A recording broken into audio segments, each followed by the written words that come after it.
góor jigéen dugg na fi génn fi à chaque fois il nous rabat la même chose bés bu ko génnee nag ñu toog boobaa ñu mën cee débattre. D'accord alors dossier bi ci lan lañ mën a sukkandiku wala plutôt ci lan lañ mën a xam ne fa la toll oui. dossier bi pour l'instant xam nga bi ñu ciy mujj boobu ñu ngi wax ne fi nga xamante ne ñoom ki nga xam ne mooy Pape Cheikh Diallo ak Djiby Dramé ak 10 autres personnes yi nga xamante ne ñoom lañu arrêté ndoor ñu ngi leen doon toppi li nga xam ne moom mooy association de malfaiteurs acte contre nature transmission volontaire du VIH blanchiment de capitaux jusque là loolu lañ leen doon toppee ci li nga xamante ne moom mooy dossier bi mais nag dañoo gis bi ñu demee def ay perquisition ci seeni biir kër dañ fa fekk luñ jëm ci wàllum drogue. mooy drogue boo xam ne mooy wàllu sinébar lañ koy wooyee su ma juumul ci kàllamay wolof mais drogue dure bi lañ fa fekk moom mooy bu wex xàtt bi nga xamante ne moom mooy bi gën a kawe bi mais en nu mu tëddati pour ci liñ ci jàpp mun nañ ne dañ koy consommer pour mun a def acte yi nga xam ne dañ koy def ndax balaa ñuy sekk góor ak góor wala balaa ñuy sekk jigéen ak jigéen dañuy gis ne dañuy utiliser wàllum nu mu tudd drogue boobu presque ci appartement bi ñu ko fekk nañ fa lu conséquent loo xamante ne c'est pour de la consommation moo tax procureur bu Pikine Guédiawaye est allé plus loin ci dossier bi moom nag effectivement dans son réquisitoire introductif dafa adressé ko au juge du premier cabinet du tribunal moom nag dafa demander à ce que ñu yokk ci charge complémentaire bi nga xamante ne moom mooy ci instruction bi ñu yokk ci li nga xamante ne mooy détention de de drogue. Voilà te bu nekkee ne dañ cee yokk selon l'observateur bien sûr bu nekkee ne dañ cee yokk lu ni mel le juge vise nécessairement ces chefs d'inculpation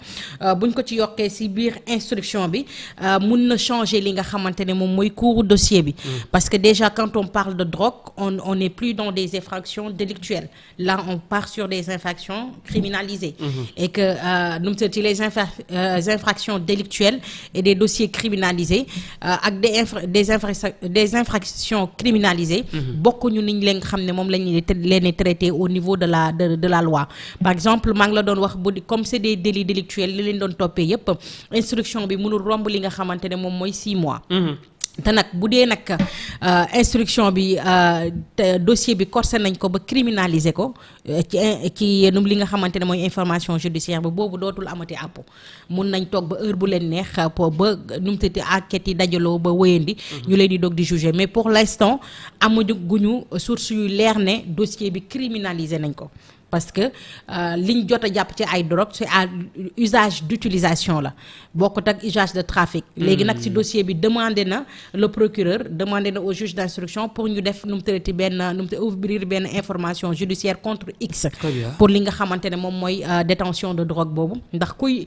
nu mu tëddati utiliser drogue ndax fekk ne dafa am ko la koy fournir. te bu nekkee drogue dure bi la mun na am benn réseau plus vaste. peut-être xam naa côté boobu lañ bëggee ouvrir dossier bi fu ni mel loolu moom moo bees ci seeni dossier mais nag bu ñu ñëwee en recul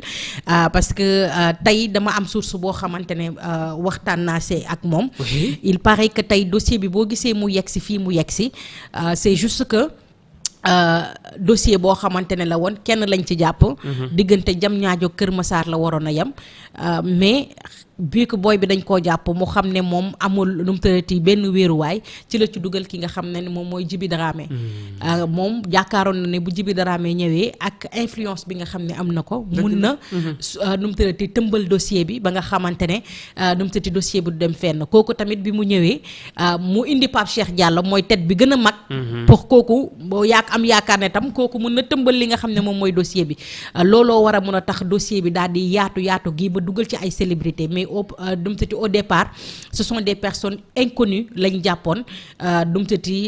ci information yi ñu amoon ba waral ñu ubbi enquête bu ni mel ñoom dañoo foone woon na fa la yem mais ci seen biir ñoom ñoo boole wante parce que ku ci nekk foone nga ne boo indee tête bu rëy dina permettre ñu nësaxal dossier bi ba dossier bi du dem fenn. chaîne boobu nag ku ko dagg moom mooy Pape Cheikh Diallo ndax bi mu ñëwee non seulement bi mu waxtaanee ba reconnaître ne xam na diw ak diw mais biñ ko laajee nu mu tërati ñeneen dafa nu mu tërati tërati noppi ne du joxe waat beneen tour à part ñi nga xamante ne déjà ñoom ñoo nekkoon ci dossier bi looloo waral chaîne bi dagg ci Pape Cheikh Diallo la daggee et que on a vu des personnes yoo xam ne qui nous attaquent ne dañuy xas Pape Cheikh Diallo wala dañ koy xaxara wala xakadal ñun on fait notre travail, on est des journalistes, on fait que reporter, on ne juge pas, comme je le dis. C'est un dossier, li xew ci biir dossier bi si on a des informations et des sources, parce que tamit être journaliste c'est avoir des sources, avoir l'exclusivité. Quand on a l'exclusivité, on vient, on le dit et on passe à autre chose. On n'est pas là pour juger.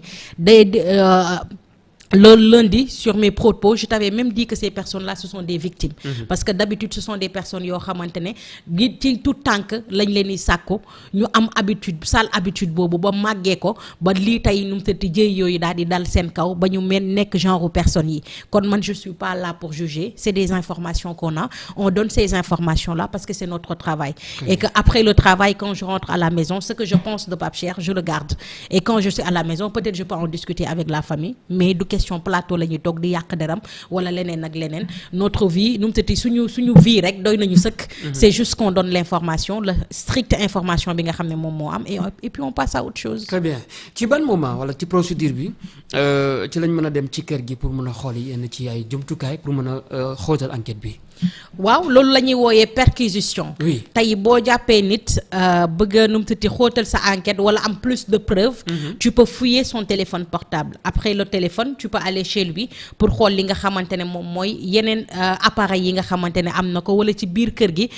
li nga xamante ne moom mooy nu mu tëdd moom la ñuy fekk si biir kër gi luy firndeel ne dëgg-dëgg yéen li ngeen koy toppee moom la. Parce que pour nga am ay preuves foofu nga dem wuri ji ko. Léegi nag mun na nekk ci biir enquête bi balaa biñ nekkee en garde à vue balaa ñoo leen déférer comme mun nañ leen déférer ba placer leen en instruction ba pare extraire leen yóbbu leen nu mu tëddati fi nga xam ne moom mooy seen kër pour perquisition. Loolu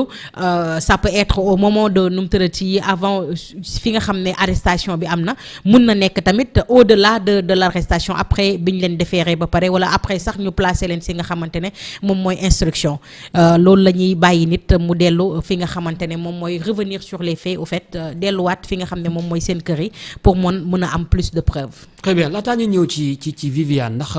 boobaak léegi gis nañu taxawaayu les forces de défense et de sécurité tey ci suba rek ko fekkee Zac Mbao commissariat ba dafa daal di démanteler tey jii benn réseau de fabrication de faux passeports plutôt. Au total 5 individus pris en flagrant délit, parmi eux ñaari Nigériens ak ñetti Sénégalais ont été surpris avec un arsenal comprenant plutôt 17 photos d'identité, des passeports vierges, des dateuses, des tampons, des ordinateurs, des imprimantes et un détecteur de faux documents. Selon Libération, il s'agit d'une véritable entreprise criminelle organisée avec un équipement professionnel permettant la production de séries de documents contrefaits. Taxawaayu les forces de défense et de sécurité enquêteurs yi boobaak léegi ndax li ñu gis ci 2026 bi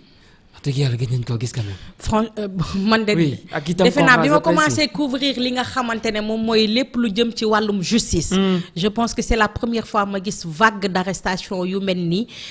di démanteler li nga xam ne moom mooy ay bandes criminalisées ak li ñu jàpp ci nu mu tëdd li nga xam ne mooy chanvre indien ak lépp li nga xamante ne moom mooy enquête yoo xam ne ñu ngi koy wëyal muy dem à bout ci jëm ci wàllum defkatu ñaawteef yu ni mel et c'est à féliciter. Parce que au Sénégal la plupart du temps quand on nous parlait de police c'est juste dans les manifestations ñuy dóoranteeg dàqeeg soit avec les étudiants soit avec les manifestants dehors. Aujourd'hui c'est bien te des fois dañ daan sax def lu ni mel def ay enquête ba nga xam ne dina aboutir def ay saisie wala démanteler ay cartels mais derrière du ñuy def ay conférences de presse c'était juste dans des grands dossiers yi nga xamante ne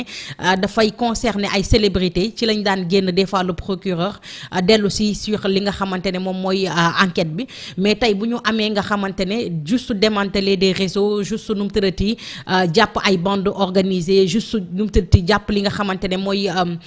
cinébar bu dul jeex tey ñu génn daal di koy fësal. Tamit invité li nga xamante ne moom mooy sénégalais yi pour ñuy mën di am li nga xamante ne moom mooy am culture di def ay dénonciation parce que loolu dafa am mën nga dëkk ci benn koñ nga gis dugg ak génn bi bëri wala nu mu tëti tuxum sàngara bi wala nu mu tëti jaay mi bëri foofu nga woote police juste pour nga dénoncer loolu ñoom après après ñoom ñooy wëyal doo feeñ ci enquête bi ñoom ñooy wëyal li ñu mel ba mun a téye ñooñu bu ñu leen téye non seulement yow di nga sauver sa bopp mais di nga sauver jeunes yi nga xamante ne ñoom ñoo nekk ci biir quartier bi et di nga permettre sa police ak sa gendarme ñu mën a def seen liggéey ba nga xam ne di nga participer ci li nga xamante ne mooy fonctionnement dëkk bi dafa bokk tamit ci li nga xam ne moom la ñuy wooyee patriotisme. kon nag bu ñu gisee police génn non seulement wax wane li nga xamante def nañ ko comme liggéey mais tamit invité askan wi ne leen liggéey boo xamante ne boo leen ñu ci jàppalee dina gën a baax loolu c'est à saluer et on espère voir plus de conférences de presse par rapport à cela et ça pourrait aussi décourager les gens parce que man